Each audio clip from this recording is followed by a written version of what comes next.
Hello everyone. Previous lecture में हमने अपना फॉर्मूला डिराइव किया था E is equal to minus D V divided by D L. Derivation क्या था? Relation between electric field and potential difference. आज हम इस लेक्चर में इसका आगे के कॉन्सेप्ट्स को कंटिन्यू करते हैं। अगर हम इस रिलेशन को वेक्टर फॉर्म में लिखना चाहें तो कैसे लिखा जाएगा? इस रिलेशन में आप देख सकते हैं जो पोटेंशियल होता है वो कौन सी क्वांटिटी होती है? It is a scalar quantity. Electric field is a vector quantity as well as the length element or the displacement is the vector quantity. तो आप यहाँ पर E के ऊपर एक वेक्टर साइन डिनोट करेंगे as well as you will denote the vector sign above DL. तो relation क्या हो जाएगा आपका? Vector E is equal to minus D V divided by DL vector. इसका एक और पॉपुलर क्वेश्चन है या फिर एक इम्पॉर्टेंट कॉन्सेप्ट ये है कि यहाँ पर इस फॉर्मूले में जो ये आपका नेगेटिव साइन है what it shows. Negative sign का क्या मतलब होता है? तो इस नेगेटिव साइन का क्या मीनिंग होता है उसको समझने के लिए हमने जो कल के या फिर प्रीवियस लेक्चर के जो हमने फिगर बनाया था उसको हम फिर से एक बार रिकन्सिडर करते हैं.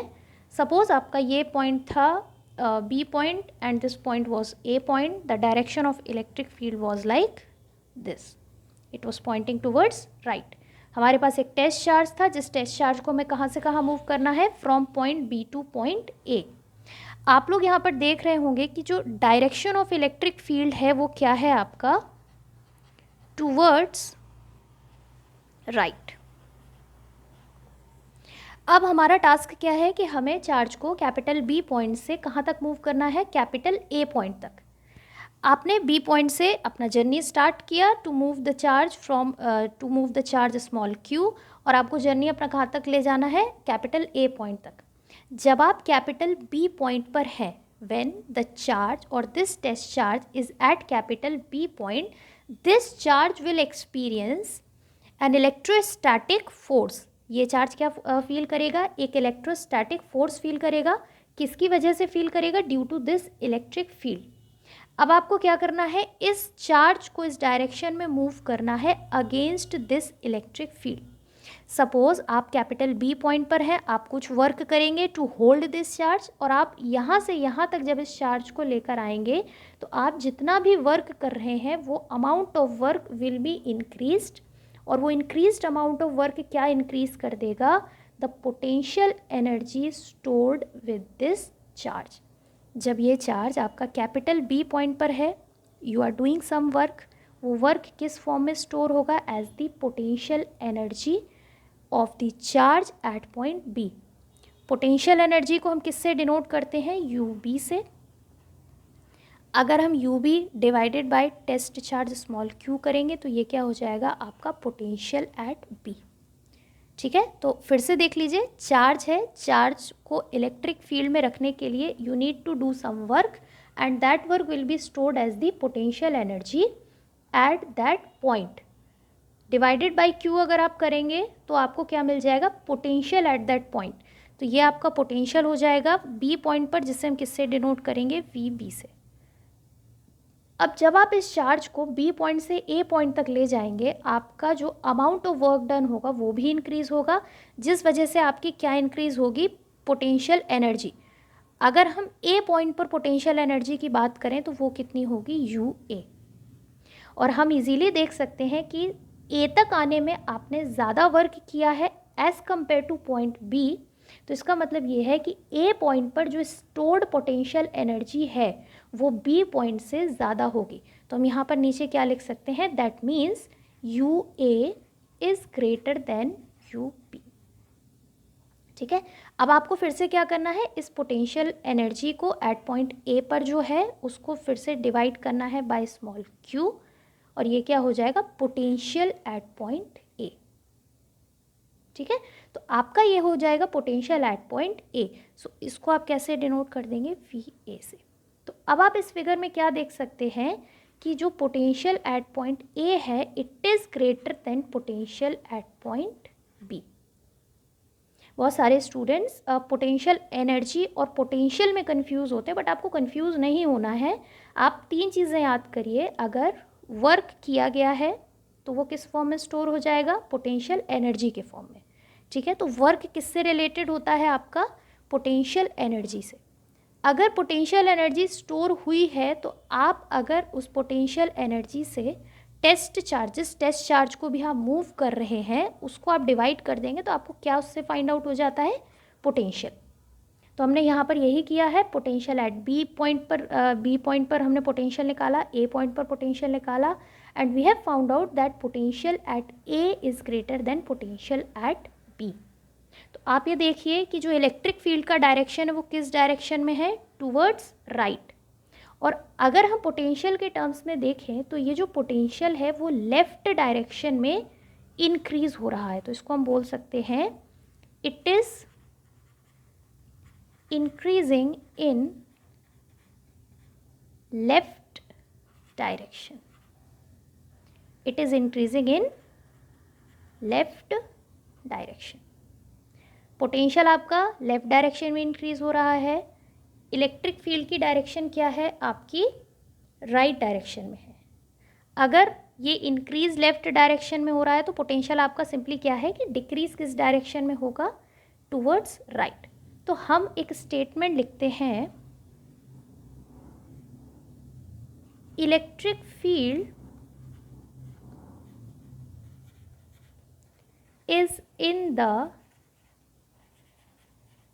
is in the direction of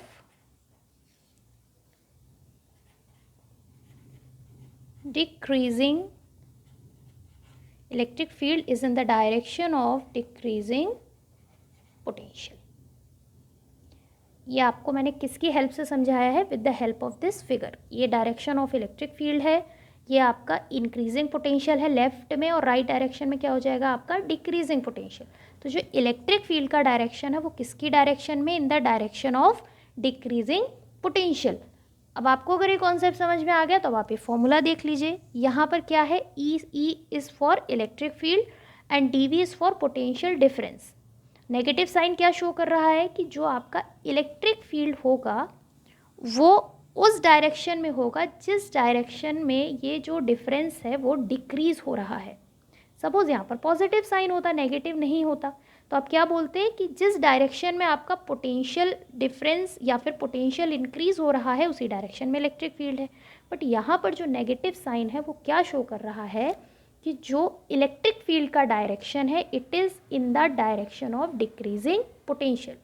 तो आपको इस फिगर की हेल्प से या फिर इस पूरे कॉन्सेप्ट को एक्सप्लेन करने का कोई भी नीड नहीं होता है। जब आप एग्ज़ाम में क्वेश्चंस अटेम्प्ट करते हैं आपको डायरेक्टली ये फॉर्मूला याद होना चाहिए और ये पता होना चाहिए कि यहाँ पर जो ये नेगेटिव साइन होता है वो यही डिनोट करता है कि जो डायरेक्शन ऑफ इलेक्ट्रिक फील्ड होता है वो किस डायरेक्शन में होता है, उस डायरेक्शन में जिस डायरेक्शन में इलेक्ट्रोस्टैटिक पोटेंशियल डिक्रीज होता है।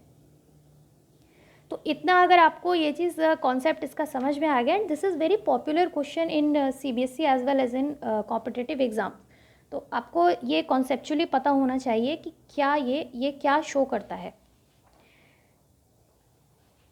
इसके बाद हम लोग आज के इस लेक्चर में एक स्पेशल केस भी कंसीडर करने वाले हैं। हमारा जो लास्ट वीडियो था उसमें हमने आपको बताया था relation between electric field and potential difference, जो कि आपका कितना आया था, E is equal to minus D V by D L.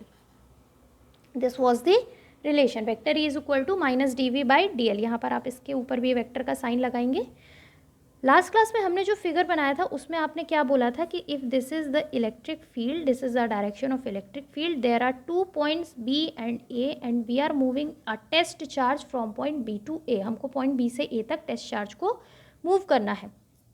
यहाँ पर आप देख रहे हैं कि जो हमने डिस्प्लेसमेंट किया था, डिस्प्लेसमेंट को किससे डिनोट किया था, DL से। ये जो डिस्प्लेसमेंट था वो किस लाइन के अलॉन्ग था, अलॉन्ग दिस लाइन। बट ऐसा भी एक स्पेशल केस आज हम कंसीडर करेंगे जिसमें ये जो डिस्प्लेसमेंट है ये अलॉन्ग द लाइन ना होकर किसी भी एब्रप्ट डायरेक्शन में है। तो सबसे पहले हम इसका फिगर बनाएंगे। यहाँ पर आपका ये इलेक्ट्रिक फील्ड का डायरेक्शन डिनोट होगा, this is the direction of electric field, और आपको ये भी आप एरो से डिनोट कर सकते हैं। अब आपको जो डिस्प्लेसमेंट वेक्टर बनाना है वो आप कुछ इस डायरेक्शन में कंसीडर कर सकते हैं। Suppose this is point P and this is point Q। और ये वाला फिगर मैंने यहाँ पर इसलिए बनाया जिससे कि आप कंपेयर कर सकें कि लास्ट वीडियो में हमने क्या किया था कि अलोंग द लाइन चार्ज को मूव किया था, but now what we are doing, we are just moving the charge in the random direction. आपको कहाँ से कहाँ चार्ज मूव करना है, from P point to Q point, and this is the direction of electric field. And suppose this DL vector, ये जो आपका length vector होगा, ये कितना एंगल बना रहा है, it is making angle theta with the electric field. अब आपको क्या करना है, यहाँ पर अब आप इस DL वेक्टर को, this is what, this is your DL vector, we will divide this DL vector into two components. One component will be like this is one component, and another component will be like this. Okay, if this angle is theta, अगर ये angle theta है तो आपका ये वाला angle भी कितना हो जाएगा, थीटा हो जाएगा। आपने क्या किया, DL वेक्टर था उसको आपने दो कंपोनेंट्स में डिवाइड किया, one is along this direction and another one is along this direction. जो आपका ये वाला डायरेक्शन का कंपोनेंट होगा उसकी वैल्यू हम क्या लिख सकते हैं, TL cos थीटा। ये एंगल आपको समझ में आना चाहिए, this angle is theta, this is also theta. ये अगर थीटा एंगल है, ये आपका रैंडम वेक्टर है, इसका जो थीटा के अलोंग कंपोनेंट होगा वो कितना होगा, DL cos थीटा, और जो दूसरा कंपोनेंट होगा इसका वैल्यू क्या हो जाएगा आपका, DL sin थीटा। अब आपको क्या देखना है, चार्ज को आपको कहाँ से कहाँ मूव करना है, from point P to Q। यहाँ पर हम कहाँ से कहाँ, प्रीवियस केस में कहाँ से कहाँ मूव कर रहे थे, from point B to A। यहाँ हमें कहाँ से कहाँ मूव करना है चार्ज को, from point P to Q। तो अब आप यहाँ पर देखेंगे कि कितना वर्क डन किया जाएगा और कैसे कैसे हम इस डेरिवेशन में आगे बढ़ते हैं। Work done in taking charge from P to Q। P से Q तक आने में हमको कितना वर्क करना पड़ेगा, तो वर्क का फॉर्मूला क्या होता है आपका, फोर्स इनटू डिस्प्लेसमेंट। इसको हम वेक्टर फॉर्म में कैसे लिख सकते हैं, vector F dot DL vector. अब आप इस फिगर में देखेंगे, ये जो टेस्ट चार्ज है स्मॉल q, इस पर जो इलेक्ट्रोस्टैटिक फोर्स लग रहा है due to this electric field, उस इलेक्ट्रोस्टैटिक फोर्स का डायरेक्शन क्या है, टुवर्ड्स राइट। तो यहाँ पर आपको फिगर में शो किया गया है that the electrostatic force direction is also towards right. अगर हम कार्टेशियन कोऑर्डिनेट सिस्टम में देखें तो राइट डायरेक्शन को हम कैसे शो कर सकते हैं, with the unit vector I cap. तो हम इसे फोर्स वेक्टर को कैसे लिखेंगे, magnitude of force multiplied by the direction, and the direction is along positive x axis. DL vector आपका लेंथ वेक्टर है, इसको हमने दो कंपोनेंट में डिवाइड किया है, one component is DL cos theta and another component is DL sin theta. DL cos theta का direction अगर हम देखें तो कार्टेशियन कोऑर्डिनेट सिस्टम में इसका जो डायरेक्शन है it is towards negative x axis. इसे हम कैसे डिनोट करेंगे, थ्रू माइनस आई कैप। दूसरा कंपोनेंट है DL sin theta. DL sin theta का जो यूनिट वेक्टर है वो किस डायरेक्शन में है, in the negative Y direction, जिसे हम किससे डिनोट करेंगे, वाई माइनस जे कैप। तो आप इसे यहाँ पर लिख सकते हैं DL sin थीटा माइनस जे कैप। अब आपका आई कैप, एफ आई कैप को आप इस ब्रैकेट में मल्टीप्लाई करेंगे। फर्स्ट टर्म के साथ जब इसे मल्टीप्लाई किया जाएगा तो एफ DL cos थीटा को हम एज इट इज़ लिख देंगे। आई कैप और आई कैप का multiplication will give you 1 and negative sign will remain as it is. I cap का जब आप दूसरे टर्म के जे कैप से मल्टीप्लाई करेंगे तो आई कैप डॉट जे कैप आपका 0 रिजल्ट देगा।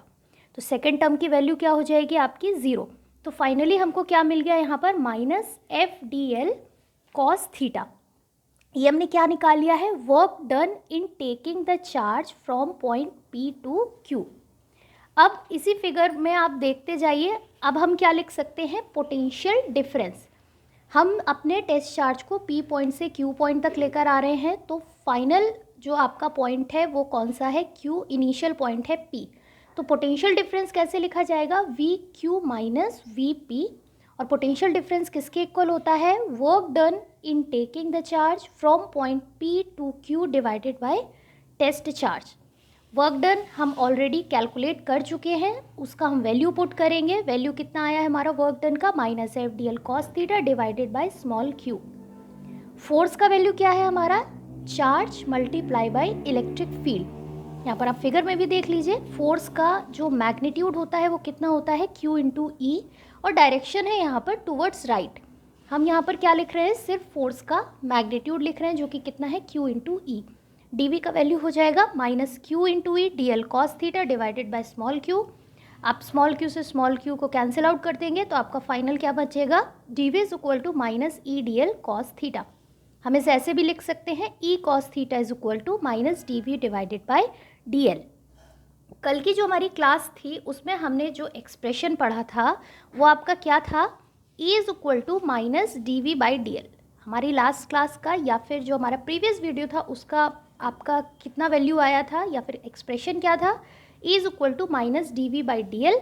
और वहाँ पर जो हम टेस्ट चार्ज को मूव कर रहे थे वो अलोंग द लाइन मूव कर रहे थे। इस डेरिवेशन में हमने क्या कंसीडर किया कि अगर हम अलोंग द लाइन चार्ज को मूव नहीं करते हैं and we are moving it in some random direction, then what will be the relation between electric field and potential difference. तो इस केस के लिए आपको ये फॉर्मूला याद रखना है, and if the charge is moving along the line of electric field, तब आपको जो हमारा प्रीवियस वीडियो का जो भी एक्सप्रेशन था वो आपको उस केस में याद रखना है।